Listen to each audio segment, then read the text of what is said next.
নেত্রকোনা সদর উপজেলার বাহিরচাপড়া গ্রামে আঞ্চলিক হাঁস প্রজনন খামারটি 2007 সালে প্রতিষ্ঠিত হয়।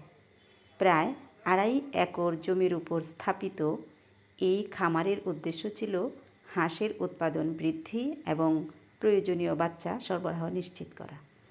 খামারে 9টি শেড রয়েছে, যার মধ্যে 6টি লেয়ার শেড, একটি গ্রোয়ার শেড এবং একটি ব্রোডার শেড অন্তর্ভুক্ত।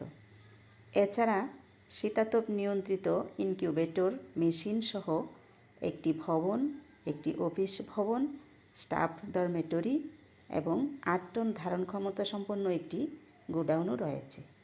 আমরা সকল ম্যাডাম একসাথে গিয়েছিলাম সেখানে বেড়াতে। কার্যালয়ের ভিতরের পরিবেশ অত্যন্ত চমৎকার, বেশ খোলামেলা। বাচ্চারা খেলা করছে, আমরা ইচ্ছেমতো শুটিং শুরু করলাম। কখনো সবাই একসাথে ছবি তুলছি, কখনো এককভাবে ছবি তুলছি, কখনো ভিডিও করছি।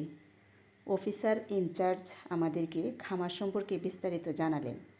ভদ্রলোক যথেষ্ট প্রাঞ্জল। আসার সময় আমরা প্রত্যেকেই 1-2 হালি করে ডিম তাদের নির্ধারিত রেটে কিনে নিয়ে আসি। যে ডিম থেকে বাচ্চা ফোটানো সম্ভব নয়, সেই ডিমগুলো সপ্তাহ শেষে তারা কম রেটে বিক্রি করে দেয়। খামারে উৎপাদিত বর্জ্য সঠিকভাবে ব্যবস্থাপিত না হওয়ায় আশেপাশের আবাসিক এলাকার পরিবেশ নষ্ট হচ্ছে কিছুটা।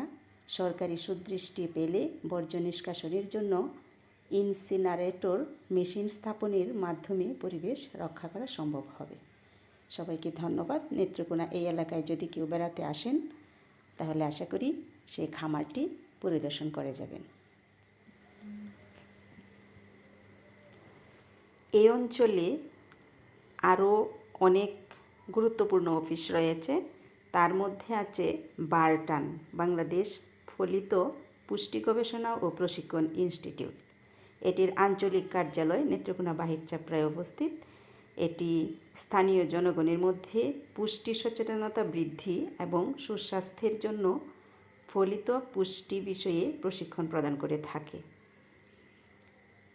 বারটানের নেত্রকোনা আঞ্চলিক কার্যালয় স্থানীয় কৃষক, কৃষানী, শিক্ষার্থী এবং বিভিন্ন শ্রেণী পেশার মানুষের মধ্যে পুষ্টি সম্পর্কিত জ্ঞান বৃদ্ধি এবং সঠিক খাদ্যাভ্যাস গড়ে তোলার লক্ষ্যে নিয়মিত প্রশিক্ষণ ও সচেতনতামূলক কার্যক্রম পরিচালনা করা আসছে।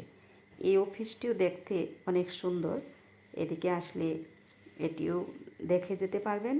এছাড়া রয়েছে নেত্রকোনা বিশ্ববিদ্যালয়। অন্য একদিন অন্য একটা ভিডিওতে সেগুলো তুলে ধরব। ভালো থাকবেন সবাই। আল্লাহ হাফেজ।